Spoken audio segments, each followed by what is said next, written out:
I am not 7 years old anymore, Aunt Trunchbull. Welcome to Watch Mojo, and today we're counting down our picks for the most satisfying times cinematic tormentors got put in their place. Number 30. Taking things outside. Roadhouse. When Elwood Dalton becomes a bouncer at a bar, the rough and rowdy customers underestimate him. This entertaining fight showcases the man's skills with multiple assailants. As a group of angry bikers mess with patrons, Dalton takes matters into his own hands. Oh, I just slapped you. Are you alright? He does it all with a blend of humor, directness, and UFC training. His nimble and intricate movements drop one guy after the other, showing that he hasn't lost his octagon mentality. Gyllenhaal is more than capable here as an action hero, as each slap and punch lands with authenticity. Dalton was willing to call it a draw, but he is the clear victor here.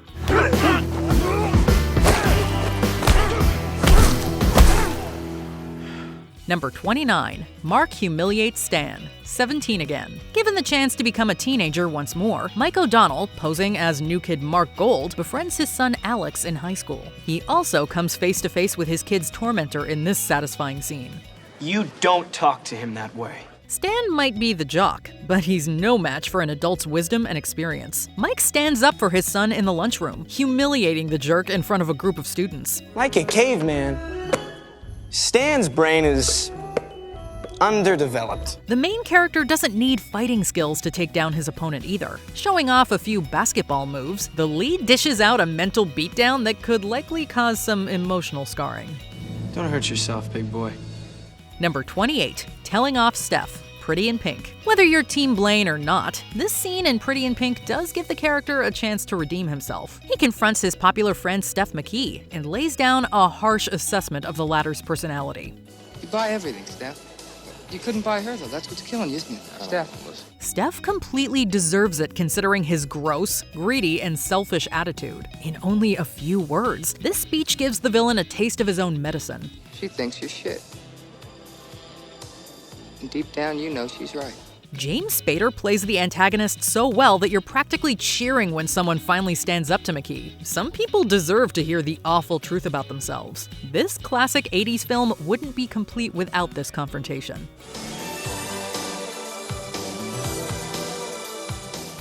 Number 27. Just Desserts. The Princess Diaries. Mia Thermopolis might have a connection to royalty, but she still has to deal with everyday problems in high school. She comes up against cheerleader Lana Thomas here after enduring a string of insults. The sweater you're wearing, was it designed for you, or did the knitting machine just blow up? Unfortunately for Lana, she doesn't consider that the hero's ice cream might come into play. Mia decides to ruin the Mean Girls uniform in a hilarious surprise. The only thing that makes the moment better is Vice Principal Gupta's reaction, courtesy of Sandra Oh. Did you see what she did to me? Oh, no, honey, I'm sorry. I was in a very important meeting. It makes us wish that we had the same idea in school. Lana truly got her just desserts. Number 26. Sammy makes Logan cry. The Fabelmans. As a semi-autobiographical look at Steven Spielberg's life, this film follows Sammy Fabelman as he dreams of being a filmmaker. His final encounter with the hate-filled Logan and Chad is more eye-opening than anybody would have expected. When the hero makes a movie of his class, he ends up turning one of his arch-nemeses into a hero. This causes an unexpected confrontation whereby Fabelman dishes out all his feelings about life, art, and Logan himself. What's the matter with you? I've been a total asshole to you. I broke your nose. It is a stirring and emotional scene that digs much deeper than a typical argument. And that's not me. It's... Logan may or may not have turned a corner, but he's convinced enough to defend Sammy from Chad. Spielberg lets the moment speak for itself, asking viewers to consider why people feel compelled to pick on others at all. Would you tell anybody about me getting, upset? That would be a mistake. Number 25. The Rumble. The Outsiders. In this adaptation of the classic S.E. Hinton novel, the poor greasers find themselves in a feud with the rich kids, or socias. This all comes to a head in a climactic rumble. Both gangs face off, despite the rough conditions.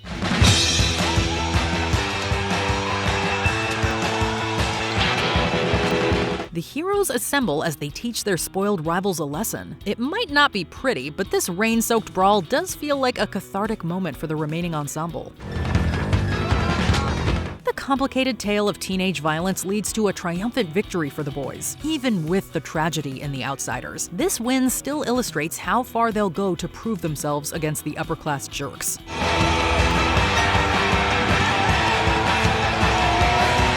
Number 24, Wednesday's Camp Revolt, Addams Family Values. I think their whole family's like some weird medical experiment. I think they're like circus people. What happens when you send the Addams Family children to camp? In this sequel, Wednesday and Pugsley show that they are not to be trusted with a childhood tradition. During their Thanksgiving play, the siblings revolt against their happy-go-lucky campers. And for all these reasons, I've decided to scalp you and burn your village to the ground. The outcasts prove they may look or act different, but they don't let anybody tell them what to do. They also prove how resourceful the Addams Family can be in a daring escape. With a dash of dark humor, this scene shows what happens when kids rebel against conformity. We certainly would not want to cross this brother and sister.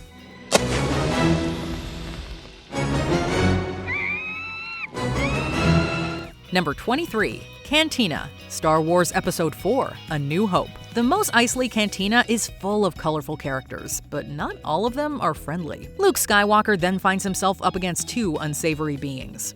He doesn't like you. When it looks like a fight might start, a lightsaber emerges to sever one of the Aqualish mercenaries' arms. Obi-Wan Kenobi enters the fold in a memorable save from the Jedi Master. The wise man doesn't take kindly to anyone picking on people, giving the enemy a permanent mark they'll never forget. It all happens so quickly that only fast reflexes can save the day. While he might seem older, Kenobi hasn't lost any of his edge whenever somebody needs taking down a peg or arm. I'm all right. Number 22, Psychokinetic Fight, Matilda. Using her powers of telekinesis, Matilda Wormwood is able to scare Miss Agatha Trunchbull. The protagonist and the rest of the students have been treated so poorly by the principal that this scene cannot come soon enough. Wormwood freaks out Trunchbull by writing a message on the chalkboard, later sending erasers after the villain.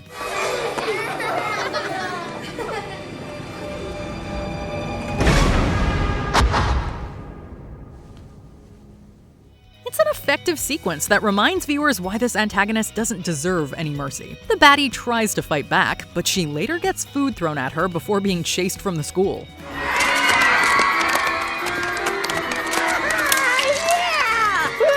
Most of the student body eventually comes together to offer up a memorable dose of revenge.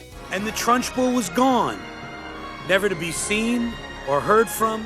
Number 21, Hermione punches Draco, Harry Potter and the Prisoner of Azkaban. After everything that Draco Malfoy has done, this moment is well-deserved. The jerk spends 2 movies being insufferable before somebody finally snaps. Hermione spots the Slytherin from afar, gloating over his latest misdeed, and approaches him with the laser focus of a prize fighter. You foul, loathsome, evil little cockroach! She threatens him with her wand and even makes him cry for a change. Before it's all over, the lovable Gryffindor throws not a spell, but a fist into Malfoy's face. We can't feel too bad for somebody that personifies all of our childhood nightmares put together. While not everyone's real-life tormentors can be punished, in this scene, Malfoy gets his glorious comeuppance. That felt good. Not good. Brilliant. Number 20, Fuming Fred, Dazed and Confused. We got another one, huh, fellas? Whoa, guys. You wouldn't mind if I went first there, would you? If you put yourself in the shoes of someone who's about to be chased down and violently beaten with a paddle, then we totally understand if you get the impulse to run. Oh, shit. Nice try, freshman. But when the man wielding the paddle is Fred O'Banion, you might be well advised to take your lumps, because if you defy him, there is little chance he will let it go. But these guys don't. Crafting a scheme of their own, a group of his intended prey pours paint all over him and runs off into the night, leaving Fred embarrassed and very angry. Remember me, you pig? It's truly epic to watch him drive over a curb and realize his car seat must be covered in paint. Damn it! Number 19, School Talent Show, Fist Fight.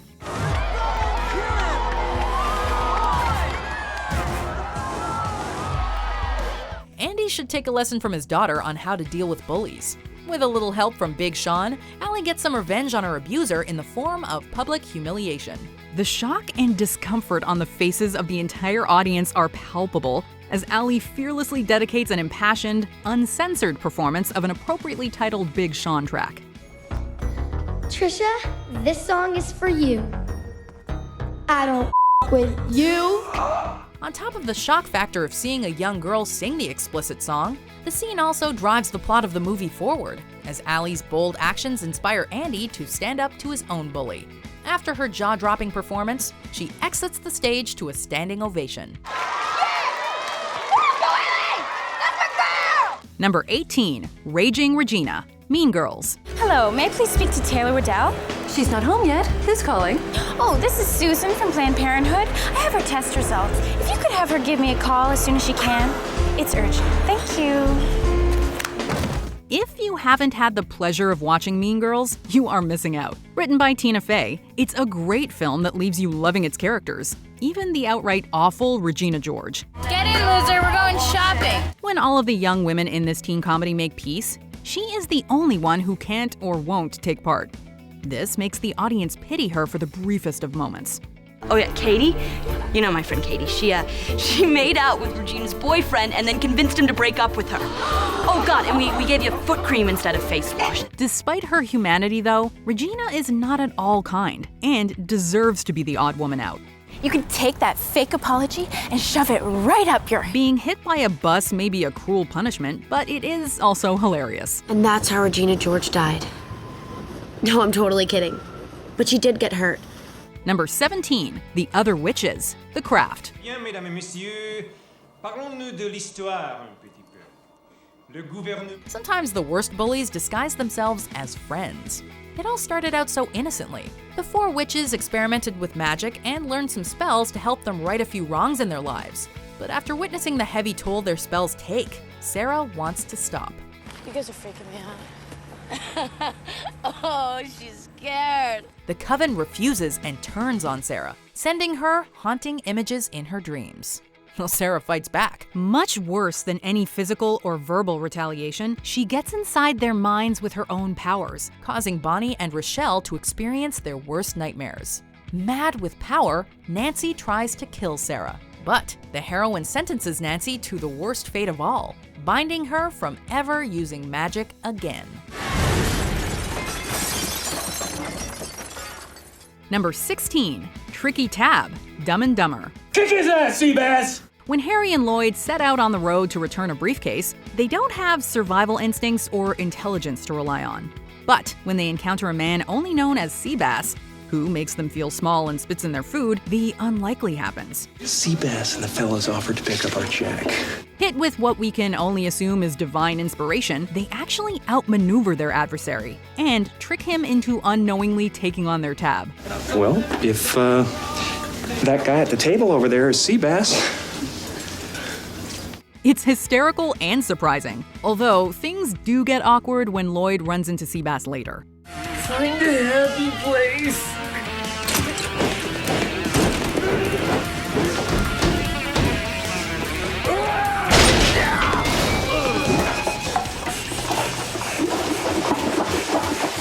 Number 15, Jack Beats Up Bobby, A History of Violence. You've established your alpha male standing.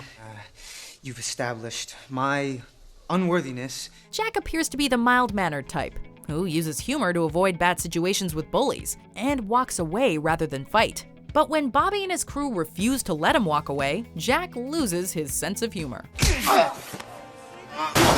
Just as Bobby is taunting him by sarcastically saying that his father, who's been dubbed a town hero for taking down 2 robbers at his diner single-handedly, would be so proud of him, Jack clobbers them all. Bobby definitely isn't laughing now. As it turns out, Jack is a chip off the old block after all. What the hell were you thinking? I wasn't thinking. Number 14, Awful Apples, Good Will Hunting. Just history? It must have been a survey course then, huh? Yeah, it was. It was surveys. Have you ever met someone who desperately wants you to know how smart they are? I remember that class. It was just between recess and lunch. Oh, why don't you go away? Why don't you relax? We have, which is why it's so great to watch one of these pretentious pricks be absolutely schooled. A ponytail sporting douche desiring to make strangers look inferior in order to impress ladies and bystanders, this blonde bar patron proves that knowledge flaunted is knowledge wasted. Enter Will Hunting, a genius who really is the smartest guy in the room. Wood drastically underestimates the impact of social Wood drastically underestimates the impact of social distinctions predicated upon wealth, especially inherited wealth. You got that from Vickers. Work in Essex County, page 98, right? Yeah, I read that too. Were you gonna plagiarize the whole thing for us? Do you have any thoughts of your own on this matter? Proving that the mind is more powerful than a pair of fists, Will swiftly puts the jerk in his place. Do you like apples? Yeah. Well, I got a number. How do you like them apples? Number 13, Naked Vengeance, Central Intelligence. Do I know you?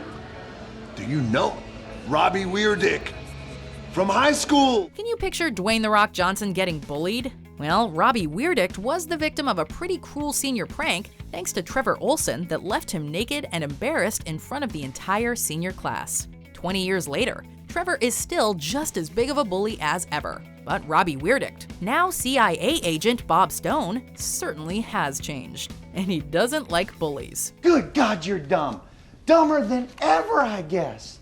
At their high school reunion, Bob finally gets 2 decades of pent-up revenge on his old nemesis with a simple punch to the face. Still a scared little bitch.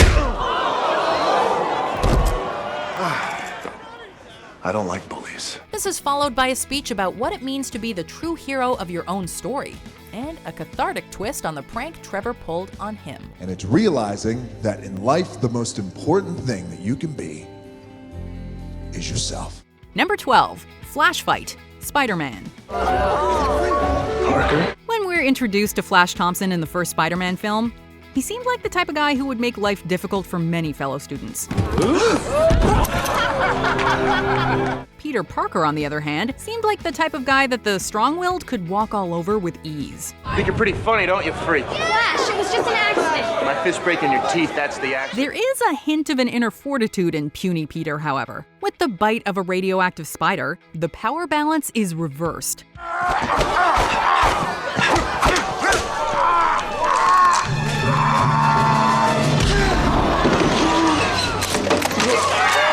Though Peter may not have been entirely comfortable with the unfamiliar outcome, we sure were. Peter, that was amazing. Number 11, Sid, Toy Story. Oh no, Sid. Sid is vicious. Every toy in the neighborhood knows that if you get lost in Sid's yard, you never return. So when Sid gets his hands on Buzz, Woody pulls out all the stops to save him from being destroyed.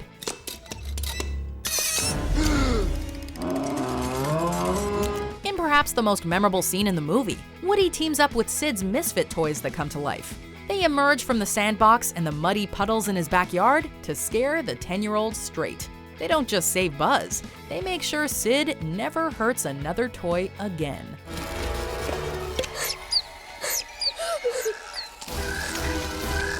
Number 10, Bud Beaten by Brass, 3 o'clock high. You and me, we're gonna have a fight today, after school. 3 o'clock in the parking lot. Buddy Revell is the type of person that makes you want to cross the street instead of having to walk by him. Why don't I give you a little help?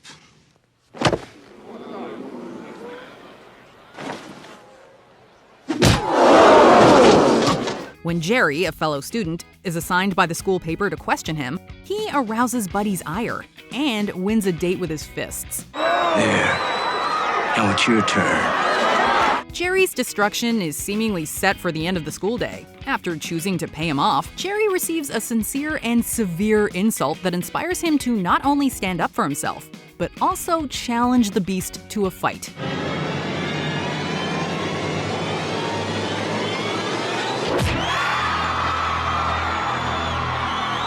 Aided by brass knuckles, Jerry knocks his massive adversary out and wins the day.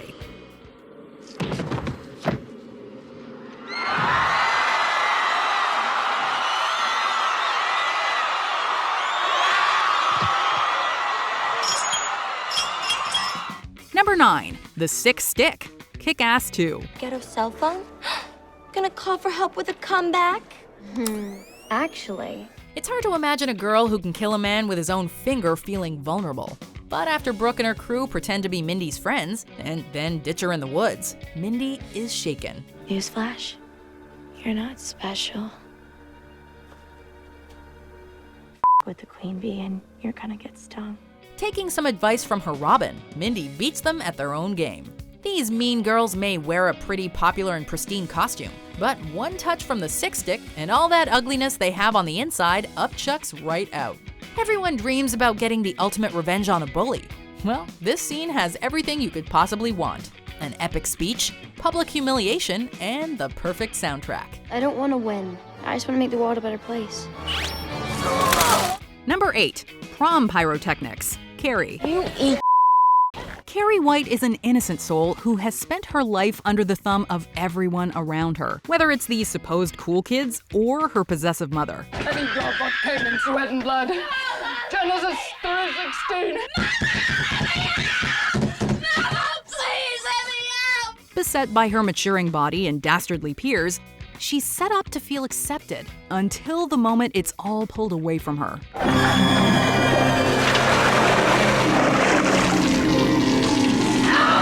Fueled by telekinetic powers and an anger that only a lifetime of abuse can foster, she then unleashes hell upon Prom, and particularly those who trespassed against her.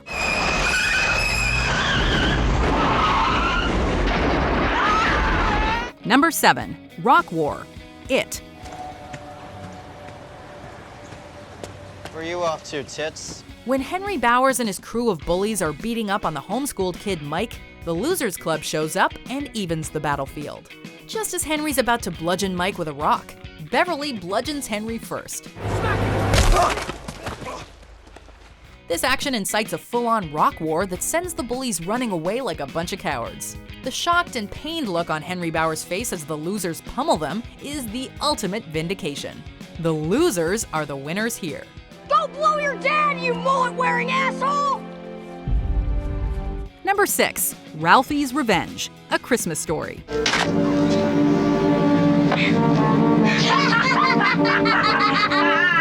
A Christmas Story does a delightful job of capturing the wonder and whimsy of childhood.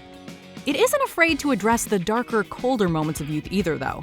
Listen, jerk! When I tell you to come, you better come! Ralphie is one of the most beloved characters in film history. So, the neighborhood bullies that frighten him and his friends make us both uncomfortable and angry.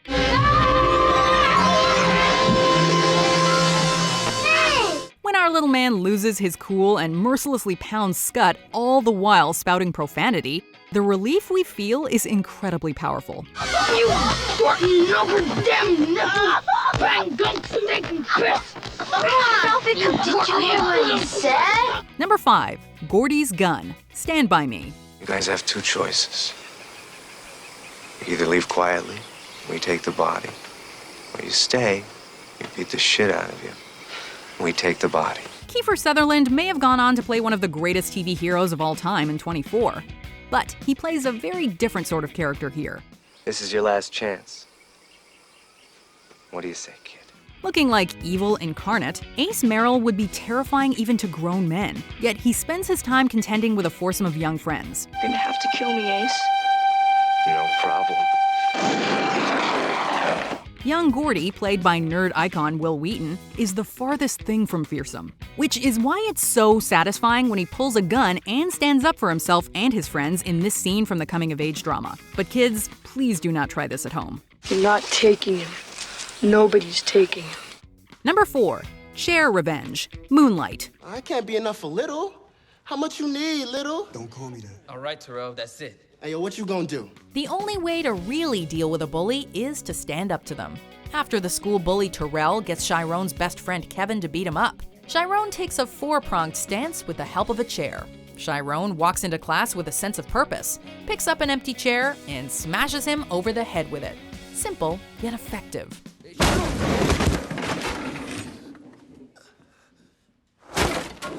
What makes this scene so memorable is that it comes completely out of left field, with no warning and no build-up.